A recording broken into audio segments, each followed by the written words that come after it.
Assalamualaikum, selamat pagi, salam sejahtera kepada anda semua yang saya hormati, yang baik hatinya dan yang saya sayangi. Saya Nuraini binti Ali daripada Kuala Lumpur, Malaysia. Pagi ini bagaimanakah keadaan anda semua? Didoakan anda semua sihat-sihat, zahir dan batin. Dan semoga negara kita bebas daripada COVID-19 dengan segera ya, agar kita boleh memulakan kehidupan normal kita seperti biasa ya. So pagi ni saya nak kongsi mengenai motivasi diri ya. Selalunya motivasi diri ni saya suka untuk menaikkan diri saya apabila saya di dalam kesusahan, kesedihan, murung ya. So selalunya saya mencari sesuatu lah ya. So sebelum kita pergi ke motivasi diri, saya hanya nak perkenalkan Midas Funnel ya. So ini adalah urut rasmi Midas Funnel ya, link rasmi pengenalan, anda boleh Google ya. Dan kita terus kepada motivasi diri pagi ini. So saya salah seorang peminat Habib Ali Zainal Abidin ya. So saya sangat suka dengan ayat ni. Kalau bila saya macam kena hina dengan orang ke, atau saya diaibkan dengan orang ke ya. So saya akan suka tengok ayat ni. Right? Jangan segan-segan ketika meminta pada Allah. Jangan minta yang kecil-kecil, tetapi mintalah yang terbesar sekali. Jangan dilihat kelayakan kita untuk menerima, sebaliknya lihatlah pada kelayakan Allah yang Maha memberi. Ayat ni sangat-sangat menyusuk ke hati saya, dalam pemikiran saya ya, dan memang ia adalah satu semangat yang membuat saya untuk terus bergerak walau di dalam kesusahan dan sebagainya ya. So jadi dengan kita akan relatekan ayat ni, apa orang kata ya. Saya pernah beritahu ya ayat ni pada seseorang lah ya. Sampai dia cakap dengan saya, lah you ni takbur sangat lah. Alamak, saya kata dalam hati, kenapa pula dia cakap I macam tu kan. So jadi sebenarnya saya hanya nak berkongsi dengan dia ya. So ketika itu dia juga ada masalah, saya juga ada masalah. Jadi saya hanya nak berkongsi dengan dia. Tapi ayat yang saya terima dia kata you ni takbur ya. Sebenarnya apabila kita berkongsi ayat ini, bukan kita takbur ya. Kita tahu kita hamba Allah yang sangat lemah, yang tak mampu nak buat apa-apa. Tetapi mungkin dengan ayat ini tadi ya, dengan ayat ini tadi boleh membawa inspirasi kepada mereka-mereka yang dah terkulai, yang dah melayu, yang dah tak ada arah lah ya untuk mencari sesuatu. Jadi cuba bayangkan ayat ni. Kalau di luar sana mungkin anda mengalami sekarang ini, ataupun mungkin anda mungkin beberapa bulan yang lalu anda mengalami perkara-perkara yang menyedihkan, cuba anda ingat ayat ni. Cuba anda fikirkan ayat ni ya. So jadi itulah dia. So jadi jadi daripada hari itu saya pun tak berani jugalah nak cakap dengan orang. Lepas tu alhamdulillah saya pun memang tak campur dengan orang. So tak ramai, maksudnya in public dan sebagainya. So saya simpan je lah untuk diri saya. Tapi saya rasa pagi ni saya ingin kongsikan ayat ni ya. Kerana saya ingin memberi semangat ya kepada yang lain ya. So jadi mereka akan kata kita takbur dan sebagainya. Sebenarnya tidak. Sebenarnya memang untuk kita memberikan semangat salah satunya lah ya. So lagi satu ayat, ukur baju di badan sendiri. Kita selalu dengar ayat ni ya. Malahan arwah mak saya pun pernah cakap, kita nak buat sesuatu, ukur baju di badan sendiri ya. Tetapi apabila saya dah berperingkat 5 series ni ya, dah 5 series ni, saya cuba mengubah ayat ukur baju di badan sendiri bukan untuk takbur ya, bukan untuk sombong, bongkak dan sebagainya, tidak. saya cuba ubah ukur baju di badan sendiri tadi kepada ayat ini. Jangan dilihat kelayakan kita untuk menerima, sebaliknya lihatlah pada kelayakan Allah tadi yang Maha Memberi. So jadi bermula dari situlah. Ya, bermula dari situ sehingga hari ini saya mengejar impian saya terbalikkan ayat yang ukur baju di badan sendiri tadi kepada jangan dilihat kelayakan kita untuk menerima, sebaliknya lihatlah pada kelayakan Allah yang Maha Memberi. Jadi apa tugas kita? Ya, tugas kita adalah kita berusaha, ya,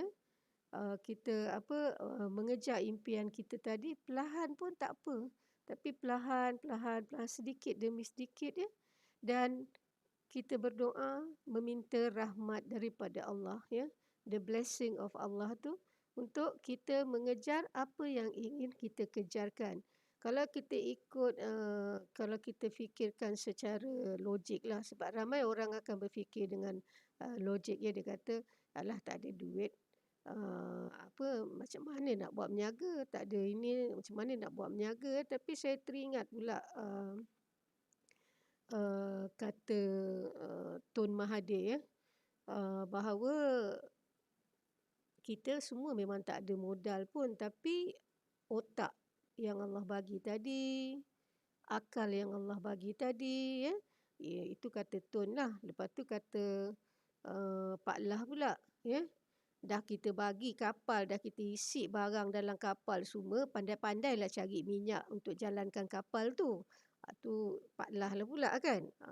So jadi sebenarnya dalam untuk kita berjaya ni kan, kita jangan menghina orang ataupun kita kata ukur baju di badan sendiri. Jangan guna ayat tu. Cuba kita tukar ayat tu tadi, ya. Kita lihatkan kebesaran Allah tadi. Kalau kita lihat kisah Nabi Yusuf kan, dengan kisah Nabi Ayub, ya. Kalau secara logik kita fikir memang dah tak ada apalah. Kalau Nabi Yusuf sampai kena baling dalam sumur oleh adik-beradik sendiri, ya. Contohnya. Lepas tu kalau Nabi Ayub sampai dah ditinggalkan, ya, sampai dia halau isteri dia. So jadi kalau ikut cara logik memang tak betul lah, memang betul lah apa ayat yang mereka kata ukur baju di badan sendiri, ya. Tetapi cuba dari hari ini tukar kepada jangan dilihat kelayakan kita, tetapi, ya, lihatlah kepada kelayakan Allah itu tadi yang memberi. Itu jadi saya tukar. So alhamdulillah selepas saya tukar ayat-ayat itu, saya dapat melihat bunga-bunga kasih sayang Allah itu sangat hebat, ya. So jadi daripada situ berperingkat, ya. Allah SWT dia tak akan bagi sekali sekepuk macam tu juga, ya. Tetapi kalau dia nak bagi, dia akan bagi, ya. So jadi kita tak perlulah pertikaikan Allah bagi sikit-sikit ke pun alhamdulillah, ya. So jadi saya tukar ukur baju di badan sendiri tadi, saya tukar kepada ayat yang Habib Ali Zainal cakap, jangan dilihat kelayakan kita untuk menerima, sebaliknya lihatlah pada kelayakan Allah yang Maha Memberi. Jadi apa tugas kita? Tugas kita meneruskan segala usaha impian kita, ya, berusaha tanpa putus asa, dan yang ketiga kita berdoalah. Berdoa dan terus berdoa. Semoga ada saja jalan, ya, yang Allah akan beri kepada kita, ya. Kadang-kadang kita tak perlu keluar cari orang pun ada orang yang akan datang mencari kita, ya, dan memberi kita peluang, ya. Itu semua adalah daripada doa kita tadi, ya, dan daripada inspirasi atau impian kita itu tadi, ya. Seperti macam kalau arwah mak saya pernah cakap, ya. Dia kata apa yang kita keluarkan tu adalah doa. So jadi bila kita bercakap je, seluruh alam ni dah dengar dah. Dia dah capture. Ya, dia dah ambil dah apa yang kita keluarkan tadi. Jadi dia akan jadikan macam seperti molekul-molekul untuk menjadikannya satu kenyataan. Itu yang saya fikirkan lah. So jadi sebab tu Kalau nak marah anak, janganlah sampai terlepas ayat-ayat yang bukan-bukan ataupun pada suami atau pada isteri ya. Berhati-hati ya. So jadi cubalah daripada hari ini. Jangan kita sebut lagi kepada rakan-rakan kita yang mempunyai impian ya, ukur baju di badan sendiri, jangan. Ya, jangan kita meremehkan mereka, merendahkan mereka. Kita lihat mungkin impian dia hari ini tak tercapai, tetapi mungkin 10 tahun akan datang apa yang dia impikan pasti akan tercapai kerana janji-janji Allah pasti. Ya. Bergantung kepada kita bagaimana kita nak mengambil tindakan dan usaha untuk kita sampai ke tahap impian yang kita inginkan. Alright, so mencebik impian kita berangan dan hangat-hangat tahi ayam. Yang ini kita selalu dengar. Okey, yang ni selalu kita dengar pada orang yang bercakap ya. Alright, so saya nak relate kan pada kisah pohon bambu. Pokok buluh ya. Kalau kita, sebab tu Allah SWT dalam Al-Quran pun dia cakap ya, lihatlah sekeliling. Kalau nak tahu bahawa dia itu wujud, kan? So, salah satu yang saya suka adalah pokok buluh. Pokok buluh ni kalau saya memang suka share lah kalau sesiapa yang pernah ikuti saya di Facebook, ya, saya memang suka video motivasi pokok buluh ni juga ya. So, pokok buluh ni kalau kita tanam, dia tak hidup tau. Maksudnya dia hidup di dalam, dia membiak di dalam. Tetapi dia tak keluar macam kalau pokok lain kita siram dia akan keluar kan. So kalau sesiapa pernah tengok video motivasi pokok buluh tu, dia akan tahu apa yang saya cakapkan dia. So jadi untuk mengejar impian, ada impian yang boleh dapat segera. Ada impian yang you kena tunggu bertahun-tahun. Okay, so seperti pokok buluh juga. Pokok buluh kalau kita tak dirus-dirus, kita ingat dia dah mati. Sebenarnya dia tak mati di dalam tu. Dia membiak di dalam tu. Tapi sekali dia naik selepas 5 tahun. Pokok buluh tumbuh selepas 5 tahun. Baru dia merongkak naik setinggi-tingginya. Itulah motivasi pokok buluh yang saya selalu juga buatkan. Impian. Sebab tu bila orang datang bertemu dengan saya, dia kata dia nak buat ini, dia nak buat ini, dia nak buat ini. Saya tak pernah mencebik impian mereka. Malahan saya bagi mereka sokongan. Saya kata teruskan impian tu. Mungkin saya tak boleh nak tolong, tapi mungkin ada orang lain yang boleh menolong anda. Okey, selalunya yang terbantut, terutama orang-orang Melayu kita ni, modal ya. So jadi janganlah kita menghina atau janganlah kita mencebik impian orang lain ya. Janganlah kita buat persepsi kita tu berangan-angan lebihlah tu, duk tengok itu, duk tengok ini ya. Jangan ya. Jangan sekali-kali lakukan begitu. Kalau boleh kita tak mampu nak tolong dia dari segi keuangan, tapi kita berilah dia semangat untuk dia mengejar impian dia. Mungkin hari ini tak tercapai, mungkin selepas 2 tahun, selepas 3 tahun, selepas 5 tahun, mungkin selepas 10 tahun. Nanti saya sambung dekat slide yang seterusnya. So jadi saya rayulah kepada semua di luar sana ya. Mungkin ada di antara keluarga anda bakal millionaire, bakal billionaire ya. Janganlah dihina, janganlah dicebik impian-impian mereka ya. Berilah mereka sokongan. Tak dapat bagi duit tak mengapa, tapi berilah mereka sokongan dari segi mental, rohani dan sebagainya ya. Terutama kepada yang bersuami isteri ya dan yang mempunyai anak-anak.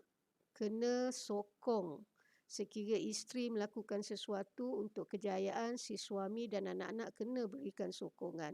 Kalau si suami pula mengejar satu impian, isteri dan anak-anak kena bagi sokongan dan kena berikan kepercayaan. Itu semoga satu hari nanti ia menjadi kenyataan dan ia berjaya untuk kehidupan mereka sekeluarga. Kita pergi ke slide seterusnya. Okey.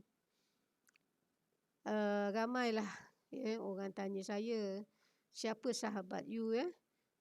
Sampai boleh fikir yang begitu positif ya, sebab sebenarnya untuk saya sahabat ni tak semestinya kita kenal mereka, ya. Tak semestinya kita kenal mereka, ya. So jadi kawan memang ramai. Ya, kawan dekat luar sana berserepah, kawan, rakan, ya, berserepah, ya. Tepi jalan pun kawan juga, ya. Berserepah, tetapi sahabat susah nak cari, ya. Sahabat sangat susah nak cari. Mungkin kalau saya hanya ada 8 sahabat aja, ya. 8 sahabat yang selalu bertukar pandangan, yang memberi sokongan dari segi rohani dan mental, ya. Tetapi saya ramai sahabat yang tak kenal saya. Tapi saya kenal mereka lah, ya. So jadi anda lihatlah gambar-gambar tu semua sahabat-sahabat saya. Ada banyak sebenarnya sahabat-sahabat saya ni, tapi saya selected yang selalulah yang saya selalu ikuti, ya. So jadi kalau dari segi alim ulama, ya. So salah satunya Ustaz Hussein Yee lah. Yes. Saya memang suka dengar apa-apa sajalah ceramah Ustaz Hussein Yee, ya. Itu satu. Jazakallah khairan Ustaz. Kalau Ustaz tengok video saya ni, terima kasih banyak-banyak Ustaz di atas segala-galanya, ya. Itu satu. Yang kedua, saya suka dengan Habib lah. Ya, Habib salah satu. Maknanya ni orang-orang yang saya admire. Saya admire tapi dia tak tahu saya admire dia. Dan dia tak tahu saya bersahabat dengan dia. Sebenarnya saya bersahabat dengan mereka. So jadi saya suka dengan Mufti Mek. Saya suka dengan arwah Jabil Ali. Memang banyaklah yang orang-orang ni yang saya letak gambar-gambar orang-orang hebat ini. Saya memang suka ikut apa ajaran mereka. Ya. Mungkin saya tak ambil keseluruhannya, tapi saya ambil yang penting yang boleh menaikkan semangat saya, menaikkan minda saya dan menjadikan saya seorang yang begitu positif. Alright? So jadi selain daripada Ustaz Hussein Yee, Mufti Mek, ya, arwah Jabil Ali, ya. Lepas tu Mufti Oman, ya. Syekh Ahmad bin Hamud Al-Qalali, ya. So dengan dia pun saya sangat suka dengar ceramah-ceramah dia, ya. Sangat hebat orang-orang ini, ya. Dan yang dengan Habib Ali Zainal Abidin juga, ya. So jadi itulah sahabat saya. Okey. Selain daripada itu, untuk usahawan-usahawan pula, sahabat saya Jack Ma, Bill Gates, Warren Buffett, Mark Zuckerberg, ya. So jadi itu untuk yang bisnes lah, ya. Untuk menaikkan lagi impian memberangsangkan impian-impian saya, ya, supaya saya terus berusaha dan bekerja keras, ya, untuk mencapai impian dan cita-cita saya. Kalau motivator pula, saya suka dengan Mario Teguh, Pak Mario. Terima kasih banyak Pak Mario, ya. Dan juga Robert Kiyosaki, ya. So jadi inilah orang-orang hebat sahabat saya. Okey. Diorang ni tak kenal saya pun. Okey, tapi saya kenal dia. Alright. So saya kenal mereka ni. Mereka ni tak kenal saya. Alright. So adalah satu cerita kan dengan kawan. Kawan ni tanya, "No, you berapa ramai sahabat?" "Ya, I ada banyak sahabat." I cakap, "Oh, ya ke? Siapa dia?" Dia kata, "Tapi sahabat I semua tak kenal I."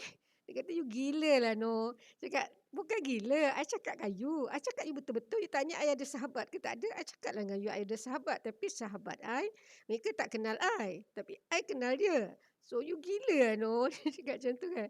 So jadi saya pun tergelak. Saya kata, "Tak adalah." Cakap, tapi betul ni I nak tahu ni. Siapa sahabat you?" I dah cakap dengan you tadi. Sahabat I, mereka tak kenal I. Tapi I kenal mereka. So saya pun cerita dengan dia. Alright. So jadi kenapa saya pilih mereka ini? Mengapa saya memilih mereka ini semua? Satu, saya nak pesan kepada anda, jangan anda patah semangat. Jangan anda patah semangat, ya. apabila orang menghina dan mencebik impian anda. Jangan. Ya. Anda teruskan usaha, biar perlahan tetapi ia tidak berhenti. Biar dia perlahan tapi teruskan walaupun macam kura-kura, biarlah merangkak-rangkak, biarlah bergolek, menyarap, berjalanlah.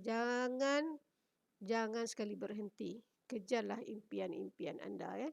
Dan yang ketiga, berkawanlah dengan orang-orang hebat, ya, atau bersahabat dengan orang-orang hebat, ya. So orang-orang hebat ini mungkin mereka tidak langsung mengenali kita, ya, tetapi kita mengenali mereka. Kita hanya inginkan rahsia kejayaan mereka tadi, ya. Sebab mereka-mereka ini untuk berjaya pasti mereka telah mengalami berbagai-bagai kesusahan, kesulitan, ya, masalah, failure dan sebagainya.